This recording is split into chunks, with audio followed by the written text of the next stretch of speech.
What's up, y'all? It's Trimayne, designer of In Blue, part owner of Hustle City, and you're tuning in to Rare Radar.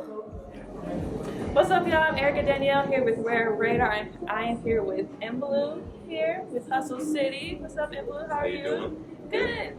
Thank you for having us. So, first of all, just introduce yourself a little bit. I know you said you were In Blue, but just tell us about Hustle City. What is it?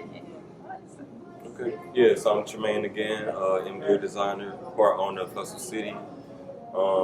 Hustle City really started last year on 314 Day, so we're coming up on our anniversary. We started off, well, it was kind of weird because we didn't come into that year planning on opening up a store.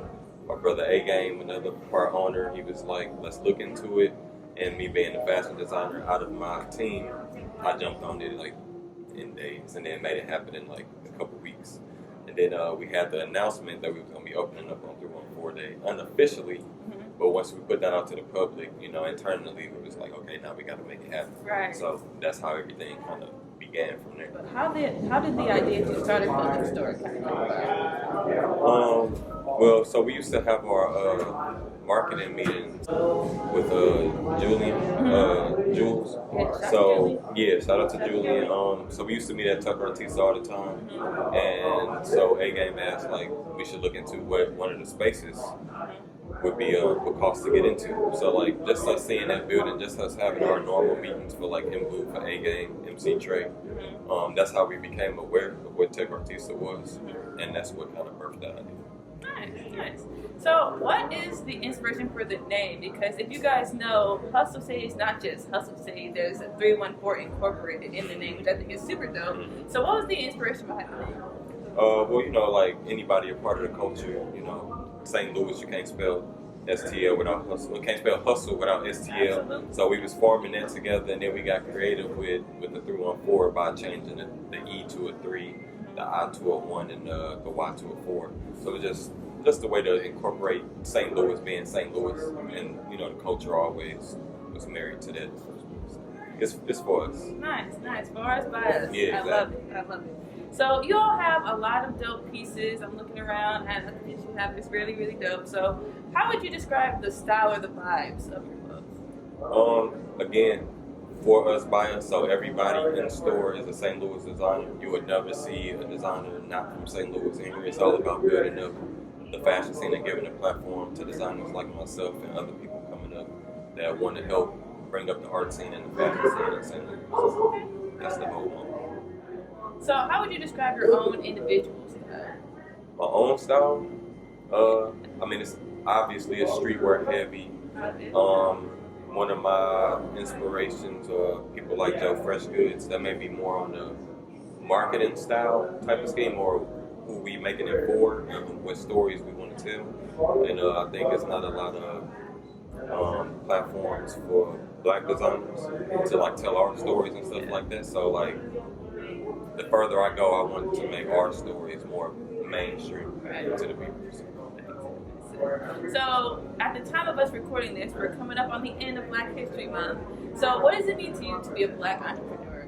It means everything, because I have a son.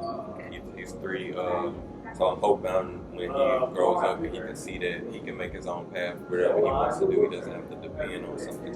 And it's something that I feel like I can be able to pass on. Like that's what it's about. Like it's a little legacy and just a stepping stone if he chooses to follow my footsteps, and also just being a black entrepreneur and just showing people that look like me that it can be done. So, you know, we don't always have, I don't know, depending on your family and stuff like that, you may not have a lot of examples, but or just depending on what you're pursuing, it's just hard. So like me going through the arts, it's like entrepreneurship and the arts, so it's like 2 obstacles. But I think hopefully I can be inspiring to younger people coming up. For sure. Speaking of inspiring people coming up, so what tips would you have for any black entrepreneurs coming up? A tip that I would have for black entrepreneurs is don't worry about being ready.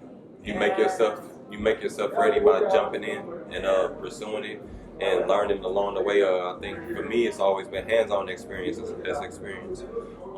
I've learned so much. Even when I think about when I first started out and think about what I was producing, it's cringe. But it was a big part of my journey and learning everything that I learned along the way. So Yeah, just jump in. If you're passionate about something, jump in and you'll figure out your way. Yeah, I feel that. I look at all the stuff I used to do back then. Cringe. Like you Yeah, said, you know, cringe. Like, what was but you I came from thinking? somewhere, But right. But then you can kind of see the progression too, which is nice. I think don't be afraid to fail. Like, be afraid to mess up. Be afraid to go through those awkward phases. But you'll look back and be like, I can't. It's lessons in it. It's lessons in the L's for sure. Absolutely. So what's next? Like, what's in the future for Hustle City? And for you individually, like, what's next? All right. I'll start with Hustle City first. So actually, this is a temporary space. Okay. So we'll actually be moving across to, I can't see the suite number, but it'll be much bigger than this.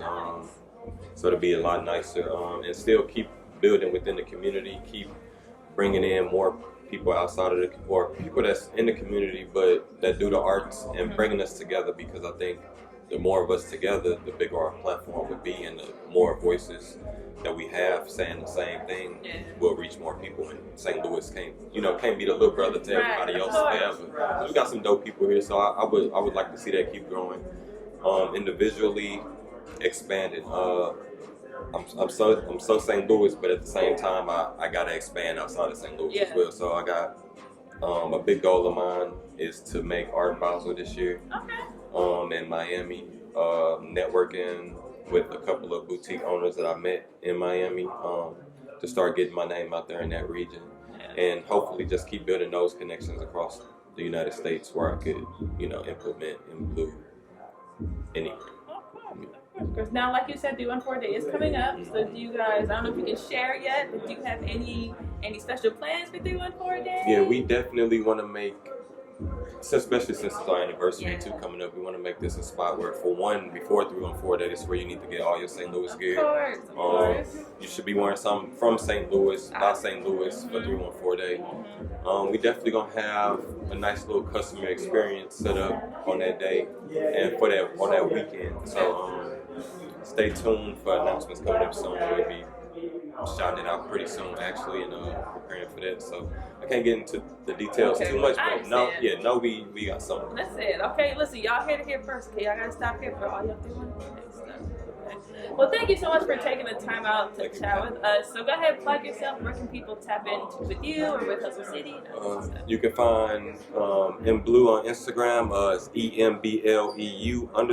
You can find Hustle City Instagram through my page as well. But if you want to look up that individually, it's Hustle with the 3 for the E, City with the 1 for the I, and 4 for the Y. That was a lot, but you can find it, trust me. Hustle City. Down at the City Foundry, 3700 Forest Parkway, Suite 125. Hope to see you soon.